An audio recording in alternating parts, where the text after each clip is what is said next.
આજની ધર્મકથા. પ્રણામ. લાલચંદભાઈના જીવનની એવી ઘટનાઓ કે જે ઘટનાઓની થ્રિલિંગ, એની જે થ્રિલ છે, એની જે એક્સાઇટમેન્ટ છે, એ આપણને અનહદ એમના પ્રત્યે બહુમાન ભાવ જગાડે છે. ખાલી કલ્પના કરીએ કે કોઈ આપણને એમ કહે કે દેરાસરમાં જાઓ ને, એટલો સમય પૂરતું દેરાસરનું જ વિચારવાનું, એક પણ વિકલ્પ વિચાર નહીં લાવવાનો. કેટલું ડિફિકલ્ટ છે.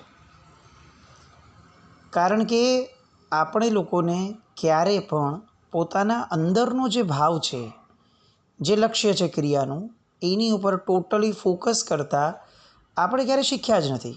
આપણને એવી પ્રેક્ટિસ પણ નથી ને આપણને એનો આનંદ પણ નથી ખબર. એટલે આપણે હંમેશા ડ્યુઅલ લાઈફમાં રહેવાના, જ્યાં છીએ ત્યાં ક્યારે મનથી હોઈ જ ન શકીએ. લાલચંદભાઈના કેસની અંદર ઊંધી બાજી હતી. એ નાનપણથી એવું જીવન જીવ્યા હતા કે જેની અંદર મન સતત અને સતત એ શુભતા તરફ ઢળેલું હોય. બાળક હતા એટલે ત્યારે વર્તનની સ્વાધીનતા એમની પાસે ન હતી, પણ જેમ જેમ ઉંમર વધતી ગઈ એમ એમ મનની અંદર હવે એ ભાવ એકદમ તરવરાટ કરાવવા લાગ્યો કે મારે મનની અંદર જે શુભતાનો ભાવ છે, વર્તનની અંદર પણ એ જ શુભતાનો માર્ગ લાવવો છે. મન, વચન અને કર્મનું ઐક્ય એ હવે આ લાલચંદભાઈનો સાધ્ય, એમનો ગોલ બનીને બેઠું હતું. પણ તકલીફ એ હતી કે મનથી ને વચનથી એ પોતાના કંટ્રોલમાં હતા. તનથી હજી સુધી એમના હાથમાં બાજી ન હતી. દલસીફઈ આ એવું કેરેક્ટર છે, એવું પાત્ર છે કે જે પાત્ર માટે આપણે વિચાર કરવા જઈએ તો તમે એમને વિલન પણ ન કહી શકો. કઈ રીતે કહી શકો? કારણ કે લાલચંદભાઈના જીવનની અંદર ધર્મક્રિયા અને ધર્મપરાયણતા એનો જો કોઈ પાયો હોય તો એ ચોક્કસપણે દલસીફઈ હતા. એટલે દલસીફઈએ એમના જીવનની અંદર ધર્મથી વિમુખતાનો વિકલ્પ પણ ક્યારે નહીં કર્યો હોય. પણ લાલચંદભાઈ પ્રત્યેનો જે મોહ હતો, જે રાગ હતો, એ એમની પાસે આ ધર્મક્રિયાઓથી બિયોન્ડ લાલચંદ વહી જાય અને દીક્ષાના માર્ગ તરફ વહી જાય એ સ્વીકારવા તૈયાર જ ન હતો. અને દલસીફઈની લાગવગ પણ એટલી જોરદાર, પુણ્ય તો ખરું જ એમનું, એમની વગ એટલી જોરદાર કે ક્યાંય પણ આ લાલચંદભાઈ ભાગીને વહી જાય ત્યાંથી કોઈ પણ હિસાબે પાછા લાવવાનું એ દલસીફઈ માટે બહુ સહજ હતું. આવા અનુભવો પણ થઈ ગયા. એટલે હવે લાલચંદભાઈને એમ થયું કે મારે કંઈક મોટું કરવું પડશે. આમ પણ એક લેવલ એવું આવે કે જ્યારે જીવનમાં આપણે એવું કહેવું પડે કે હવે જો મોટા થવું હોય ને તો એની માટે સૌથી પહેલાં મોટા થવું પડશે, તો જ મોટા થઈ શકશું. બસ આ એના જેવું સ્તર હતું. પણ એ દાવ થોડો અલગ રીતે રમવાનો હતો. લાલચંદભાઈએ એમને છેલ્લી વાર જ્યારે પકડીને લઈ આવ્યા હતા ઉદ્યોત વિજયજી મહારાજ સાહેબ પાસેથી, એ પછીથી હવે એમણે નવો દાવ રમવાનું શરૂ કર્યું. 6-12 મહિના, 18 મહિના સતત વિદ્યાભ્યાસમાં ધ્યાન આપવાનું, સ્કૂલ, વ્યવહારિક શિક્ષણ, વ્યવસાય, પૂરેપૂરું ધ્યાન. એટલી હદ સુધી ધંધામાં ધ્યાન આપવા લાગ્યા કે લોકોને એવું લાગ્યું કે આની જે ધંધામાં ગ્રીપ છે એવી તો બીજા આગળ પણ નથી. બિઝનેસ સેન્સ જે છે એ આ 17 વર્ષના છોકરાની અંદર આટલી જબરદસ્ત, અને લોકો એની વાણીથી જ બહુ પ્રભાવિત થઈ જતા કે આ માણસ તો યાર બોલે છે એટલું મીઠું કે એના પ્રોડક્ટ તો પછી વેચાય છે, પહેલાં એ પોતાની સેલ્ફને જાણે વેચી દેતો હોય, એટલી સરસ રીતે સેલ્સમેનશીપ કરે છે. એવું કહેવાય કે કેટલાક મહાપુરુષોને છે ને એ બધી ક્વોલિટીઝ ભેગી લઈને આવતા હોય. એ જે ક્ષેત્રમાં જાય તે ક્ષેત્રની અંદર એ સુપ્રીમસી પ્રૂવ કરતા હોય. વર્ષ 1.5 વર્ષના આ ટૂંકા ગાળામાં આ લાલચંદભાઈએ ધંધાની અંદર એ જ સુપ્રીમસી સાબિત કરી. દલસીફઈને અંદરથી ખૂબ આનંદ છે. ધંધો વધે છે, પૈસા આવે છે, એનો નહીં. મારો લાલચંદ હવે સેટલ થયો છે, હવે એ વ્યવસ્થિત દિશામાં આગળ વધી રહ્યો છે અને ધીરે ધીરે લાલચંદભાઈ પર જે કડપ રાખવામાં આવ્યો હતો એ કડપની માત્રાઓ ઓછી થતી ગઈ. એની ઉપર હવે કેટલોક વિશ્વાસ રાખીને એને છૂટથી ક્યાંક ને ક્યાંક જતો પણ કરવામાં આવતો. પણ લાલચંદભાઈએ એ ધ્યાન રાખ્યું કે મારે અનવોન્ટેડ લિબર્ટી નથી લેવી, મારે સંપૂર્ણ વિશ્વાસ જીતવો છે.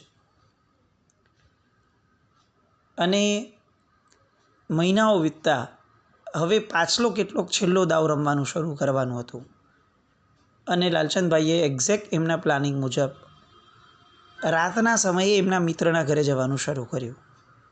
મોડે સુધી બેસવાનું, ગપ્પા મારવાના અને મોડી રાત્રે પાછા આવવાનું. 2-3 દિવસ આવું થયું એટલે દલસીફાઈએ કીધું કે ભાઈ તું આટલો મોડો પાછો આવે એ શોભે નહીં, એ સારું ન લાગે. એટલે વચલો રસ્તો કાઢતા પેલા મિત્રએ કીધું કે તો કામ કરો ને બા, મારે ત્યાં સુવડાવી દઉં તો કે ભલે, તારે ત્યાં આવી રીતે જ્યારે વાત કરવા આવે તો ભલે તારે ત્યાં સૂઈ જતો. અને દલસીફાઈથી અલગ સૂવાનું શરૂ થયું. હવે અલગ ઘર છે, પોતાના ઘરથી કેટલાક અંશે દૂર પણ છે, એટલે અહીંયા હવે લાલચંદભાઈને પોતાની લિબર્ટી લાગવા લાગી. રાત્રિના સમયે એ મિત્રની સાથે વાતચીતો કરવી અને મિત્ર વહેલો સૂઈ જાય એટલે પાછળથી પોતે સૂવાનો ડોળ કરવો, આવાય કેટલાક દિવસો પસાર કર્યા. અને એ ફાઇનલ D-Day આવીને ઊભો રહ્યો કે જે દિવસે હવે લાલચંદભાઈએ સંસારના નામનું કરી નાખવું હતું અને એમણે એમનો છેલ્લો પુરુષાર્થ આદર્યો. એમનો છેલ્લો પુરુષાર્થ હતો પેલા મિત્રને ત્યાં વાતચીત કરતાં કરતાં મિત્રને સુવડાવી દેવાનો.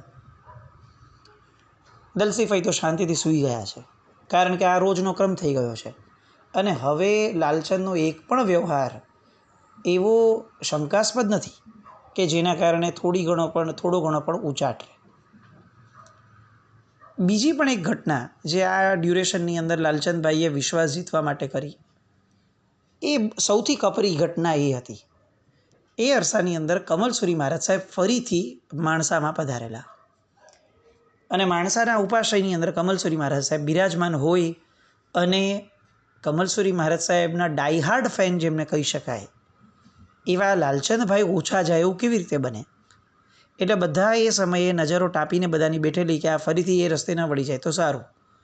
પણ લાલચંદભાઈએ એ 3-1 મહિનાના ગાળામાં કે જ્યારે સાહેબ ત્યાં બિરાજમાન હતા, માસકલ્પની આસપાસના સમયમાં સતત ધ્યાન રાખ્યું કે પોતે એવા સમયે સાહેબ પાસે જાય કે જે સમયે કોઈની પણ દ્રષ્ટિ ન પડે અને એટલો જ સમય સાહેબ પાસે બેસે કે જેટલા સમયમાં ઇફેક્ટિવલી સાહેબ એમને સમય આપી શકે. દલસીફાઈને એવું લાગવા લાગ્યું કે મારા સાહેબ હોવા છતાં પણ આ નથી જતો, ઓછો જાય છે, ચાલો હવે આપણું કામ સર્યું. અને આ બાજુ લાલચંદભાઈ અને કમલસુરી મહારાજની જે એકબીજા પ્રત્યેની ઇન્ટિમસી હતી એ અનહદ વધવા લાગી. જેટલો પણ સમય બેસે લાલચંદભાઈના સવાલ ગુજરાતીમાં અને કમલસુરી મહારાજના જવાબ હિન્દીમાં. પણ એ બધા સમયની અંદર કમલસુરી મહારાજ સાહેબે લાલચંદભાઈના મનની અંદર પ્રગટેલા વૈરાગ્યના દીવડાની અંદર એટલું બધું તેલ ઉમેર્યું કે જાણે આ દીવડો જીવનભર ઝળહળતો રહે એ હદ સુધીનું એટલું બધું એમણે આપ્યું. કેટલી બધી ભાવનાઓ આપે, કેટલા બધા શુભ વિચારો આપે, કેટલાક એવા દ્રષ્ટાંતો આપે કે જેના દ્વારા લાલચંદભાઈને બળ મળે કે અચ્છા આવું જીવન જીવ્યા મહાપુરુષો, મારે પણ આવું જીવવું છે, મારે પણ આવો પુરુષાર્થ આદરવો છે અને પોતાના કમિટમેન્ટ તરફ વધુને વધુ કમિટ થતા જાય. કમલસુરી મહારાજ સાહેબનો ઉપકાર કદાચ એવું કહી શકાય કે આપણે ત્યાં સમકિતના 67 બોલની સજ્જાઈમાં આ એક બહુ સરસ મજાની ગાથા આવે છે, સમકિત દાયક ગુરુતણો પચ્ચું વયાર ન થાય. જે ગુરુ ભગવંત સમ્યક દર્શન આપવાની દિશામાં લઈ જાય એમનો પ્રત્યુપકાર કરવો, એમના ઉપકારનો બદલો વાળવો અશક્ય છે. કમલસુરી મહારાજ સાહેબે આ લાલચંદભાઈના જીવનમાં જે આપ્યું છે એનું વર્ણન કરવું અશક્ય છે, એનું વેદન કરવું, સંવેદન કરવું અશક્ય છે. તો પછી એમનો પ્રત્યુપકાર વાળવો એ તો લાલચંદભાઈ માટે પણ અશક્ય જ હતું.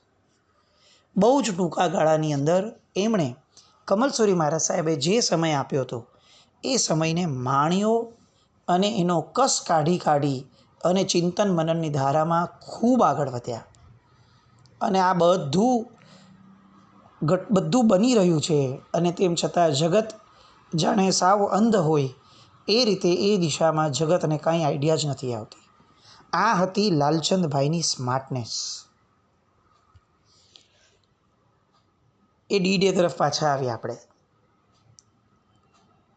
સાંજનો રાતનો સમય, રૂટીન પ્રમાણે ગપ્પા મારવા જવાનું. મિત્ર સૂઈ ગયો અને લાલચંદભાઈએ હજી થોડોક સમય રાહ જોઈ, કારણ કે સાંજે જઈ ઊંટવાળા પાસે સેટિંગ કરીને આવ્યા હતા. એ ઊંટવાળો એક નિશાન વગાડે, એક સિમ્બોલિક કંઈક ઇન્ડિકેશન આપે, સિગ્નલ આપે, પછી ઘરેથી નીકળવાનું હતું. એ પળની આતુરતાભરી વાટ ઘરની અંદર બેઠા બેઠા લાલચંદભાઈ જોઈ રહ્યા છે કે આ સિગ્નલવાળો અવાજ કાનમાં પડવો જોઈએ. અને અચાનક એમને એ અવાજ સંભળાયો, જે અવાજ નક્કી થયો હતો. બસ હવે શું વાત, શેની રાહ જોવાની? અને એટલે તરત જ બહાર નીકળ્યા. મિત્રના ઘરની કડી બહારથી લગાડી દીધી. આજુબાજુ જોયું, માથે ઓઢ્યું હતું. આ વખતે બધા પ્રિકોશન રાખ્યા હતા કે દર વખતના અનુભવમાંથી કંઈક તો શીખીએ એમ વિચારી અને બધા ફૂલ પ્રૂફ પ્લાનિંગમાં એમણે આ વખતે પ્લાનિંગ કર્યું હતું, પ્લાન થયું હતું બધું. ઊંટવાળાને કહી દેવામાં આવ્યું હતું કે તારે આટલા જગ્યાએ આ ડિસ્ટન્સે જઈને ઊભા રહી જવાનું. રાત્રિનો સમય હશે, હું આવીને બેસી જઈશ. જેવું ઊંટ ઉપર કોઈ બેસે તારે પાછું જોયા વગર સીધું આગળ હંકારી રાખવાનું. એક્ઝેક્ટ કીધેલા પ્લાન પ્રમાણે ઘટનાઓ થઈ. લાલચંદભાઈ કોઈ ન જુએ એ રીતે ઊંટવાળા પાસે ગયા. મિત્રના ઘરમાં ગયા વખતે કડી લગાડીને ગયા હતા ફઈબાના ઘરે, તો પણ કામ નહોતું થયું. એટલે આ વખતે જડબે સલાક કડી લગાડીને તાળું જ લગાડીને નીકળ્યા કે તાળું તોડવાનો જેટલો સમય થાય એટલો સમય તો મળે ફર્ધર. ઊંટ નીકળ્યો. આખી રાત કોઈ ચિંતા કરવાની ન હતી, કારણ કે આ વખતે તો ફઈબા પણ નહોતા જોવાના કે આ રાત્રિના ક્યાં છે, કારણ કે મિત્રના ઘરે હતો અને રૂટીન હતું આ. એટલે આખી રાત્રિનો સમય આ લાલચંદભાઈ પાસે હતો. હું તમને ખરેખર કહું, આપણે કેટલાય લોકોના પ્લાનિંગ જોયા હશે. ઇલેક્શન આવ્યું હોય ને કોઈ કે ગમે તેવું પ્લાનિંગ કર્યું હોય, આ કર્યું હોય, તે કર્યું હોય. બહુ પ્રામાણિકપણે કહું, 2 વર્ષ સુધી લાલચંદભાઈએ જે પ્લાનિંગ કર્યું, આપણને એવું લાગે કે આપણા જીવનમાં જોયેલા સાંભળેલા બેસ્ટ પ્લાનર્સ એ જેમની પાસે ઝાંખા પડે એવા આ લાલચંદભાઈ અને હવે ભવિષ્યના થનારા મુનિ લબ્ધિ વિજયજી મહારાજ. કેવું પ્લાનિંગ! સાવ વિપરીત દિશાનું જીવન જીવવાનું અને મનની અંદર સતત પોતાની નક્કી કરેલી દિશા તરફ હરણફાળ ભળવાની. મહાત્મા પાસે ભણવાનું, પોતાના હૃદયને વૈરાગ્યથી ભીનું રાખવાનું, ફઈબાનો વિશ્વાસ જીતવાનો, આજુબાજુના લોકોનો વિશ્વાસ જીતવાનો, એ બધું સેટ થઈ ગયું. હવે મિત્રનો વિશ્વાસ જીતવાનો, મિત્રના ઘરે સૂવાનું અને ઊંટવાળાને પકડીને લાવી અને ભાગવાનું. આખી રાત્રિ એ ઊંટ ભાગ્યો છે. છેક માણસા પોતાના ગામથી સાહેબ ઉત્તર ગુજરાતની અંદર ધકાધક ઊંટની ઉપર ભાગ્યે જ રાખે છે, ચાલ્યે જ રાખે છે. ઊંટ ચાલતા જે નક્કી કર્યું હતું ડેસ્ટિનેશન, એ ગામમાં ઊંટ પહોંચ્યું. સવારનો વહેલો સમય. હવે તો એમ લાગ્યું કે બસ કામ પૂરું. ત્યાં પહોંચ્યા, આજુબાજુ થોડી ઇન્ક્વાયરી કરી અને ખબર પડી કે જે તત્વ માટે આ ગામ સુધી આવ્યા એ તત્વ અત્યારે આ ગામમાં હાજર નથી. એ તત્વ ક્યાં છે? તો કોઈકે કીધું કે જો આ અહીંયા છે. ફરી પાછા ઊંટ ઉપર બેઠા અને ઊંટ ઉપર બેસી અને એ દિશા તરફ આગળ વધ્યા. ઊંટવાળો પૂછે છે કે ભાઈ ક્યાં જવું છે? અને આ લાલચંદભાઈએ કીધું કે મારી છેલ્લી મંજિલ ન મળે ત્યાં સુધી મારે આગળ જવું છે. ઊંટવાળાને કાંઈ સમજાતું નહોતું કે આ શું બોલી રહ્યા છે. એને એટલું સમજાતું હતું કે મને મારું મહેનતાણું મળશે. અને જ્યાં પેલા ગામથી નીકળીને લોકોએ મોકલેલા એ બીજા ગામની અંદર પહોંચ્યા. જે સમાચાર, જે વસ્તુ કીધેલી, જે જગ્યાએ કીધી એ જ એક્ઝેક્ટ જગ્યાએ પહોંચ્યા. ત્યાં જઈને ફરી ઉતર્યા, ઇન્ક્વાયરી કરી. અંતે નિરાશા સિવાય કંઈ નહીં સાંપડ્યું. જેની માટે અહીંયા આવ્યા હતા એ તત્વ ગેરહાજર હતું. હવે ઊંટવાળાના મનની અંદર સવાલોની ઝડી વરસવા લાગી કે ભાઈ પ્રોબ્લેમ શું છે તારો? તે મને જે ગામ કીધું હતું એ ગામ પર આવી ગયા. હવે ગામ આવી ગયું તો તું શું ગોતે છે? અને એવું તે તું શું ગોતવાનો પ્રયત્ન કર્યો કે એ ગામમાં નથી તો હવે બીજા ગામમાં હાલો. આ બીજા ગામમાં આવીને ઊભા લો તો હવે કહે છે કે અહીંયા બી નથી. છે શું? મેટર શું છે? અને ત્યારે લાલચંદભાઈ કહે છે કે કામ કરો, છેલ્લો પ્રયાસ મને આપી દો, એક છેલ્લી તક આપો મને. અને એમણે કીધું કે બસ હવે આ ભાઈએ કીધું ને આ ત્રીજું ગામ, બસ આ ત્રીજા ગામ સુધી લઈ જાઓ મને.